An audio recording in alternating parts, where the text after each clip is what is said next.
বাংলাদেশী পাঠকেও এতিয়া জানিব অসমৰ বিদ্ৰোহী সমস্যাৰ কথা। ঢাকা গ্ৰন্থমেলাত প্ৰকাশ পালে অসমীয়া গ্ৰন্থ গেৰিলাৰ বাংলা অনুবাদ। সাংবাদিক বিজু কুমাৰ ডেকাৰ গেৰিলা ভাৰতত নিষিদ্ধ কৰিছিল চৰকাৰে। অসমৰ বিদ্ৰোহী সমস্যা ইয়াৰ ইতিবৃত্ত সামৰি 2020 চনত প্ৰকাশ পোৱা জ্যেষ্ঠ সাংবাদিক বিজু কুমাৰ ডেকাৰ গৱেষণা তথা সাক্ষাৎকাৰমূলক গ্ৰন্থ গেৰিলা এইবাৰ প্ৰকাশ পালে চুবুৰীয়া ৰাষ্ট্ৰ বাংলাদেশত। বাংলাদেশৰ ৰাজধানী ঢাকাত আয়োজিত দেশখনৰ সৰ্ববৃহৎ গ্ৰন্থমেলাত প্ৰকাশ পালে গেৰিলাৰ বাংলা সংস্কৰণ।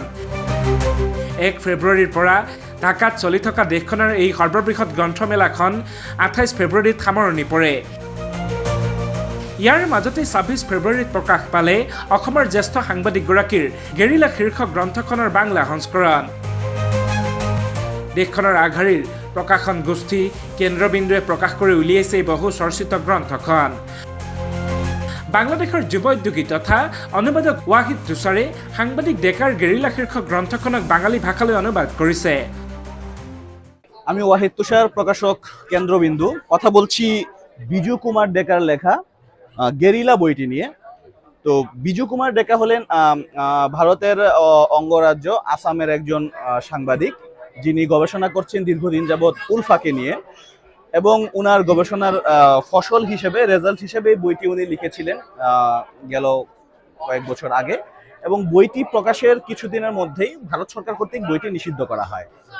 তো বিষয়টি যখন আমি সংবাদপত্রের মাধ্যমে জানতে পারি, তখন আমি তার সাথে ইমেইলের মাধ্যমে যোগাযোগ করি এবং তার এই বইটি অনুবাদ এবং প্রকাশের বিষয়ে অনুমতি চাই। তিনি ফিরতি মেইলে আমাকে অনুমতি দেন বইটি অনুবাদ এবং প্রকাশ করার জন্য। দেন কেন্দ্রবিন্দু থেকেই বইটি গেল কিছুদিন হয় বইমেলায় এসেছে।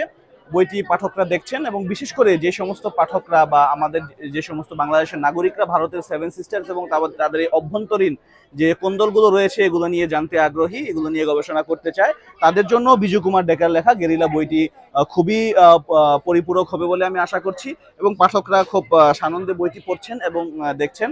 আশা করছি বইটির সর্বাঙ্গীন সফলতা কামনা করছি, এবং বিজু কুমার ডেকাকে ধন্যবাদ এরকম সুন্দর একটি বই উপহার দেওয়ার জন্য। আজিৰ পৰা 5 বছৰ পূৰ্বে অৰ্থাৎ 2020 চনত অসমীয়া ভাষাত গেৰিলা উন্মোচিত হৈছিল। আলফা স্বাধীনৰ সেই সময়ৰ সভাপতি ডাক্তৰ অভিজিত অসম, NSCN IMৰ সাধাৰণ সম্পাদক থুইং গালেং নুইভা, NSCN কেৰ অধ্যক্ষ ইউং য়াং, সেই সময়ৰ NDFBSৰ সাধাৰণ সম্পাদক BR ফেৰেংগা আৰু সেই সময়ৰ আলোচনাৰত আলফাৰ সাধাৰণ সম্পাদক অনুপ চেতিয়াৰ সাক্ষাৎকাৰ সন্নিৱিষ্ট হৈছে এই গেৰিলাত। উল্লেখযোগ্য যে উত্তৰ পূব ভাৰতৰ বিদ্ৰোহী সমস্যা, জাতিগত উগ্ৰপন্থাৰ আৰম্ভণি আৰু ইয়াৰ বিস্তৃতিকে আদি কৰি পোনপটীয়া বহু তথ্য এই গ্ৰন্থখনত লিপিবদ্ধ কৰিছে জ্যেষ্ঠ সাংবাদিক বিজু কুমাৰ ডেকাই। MMD focus update, Guwahati.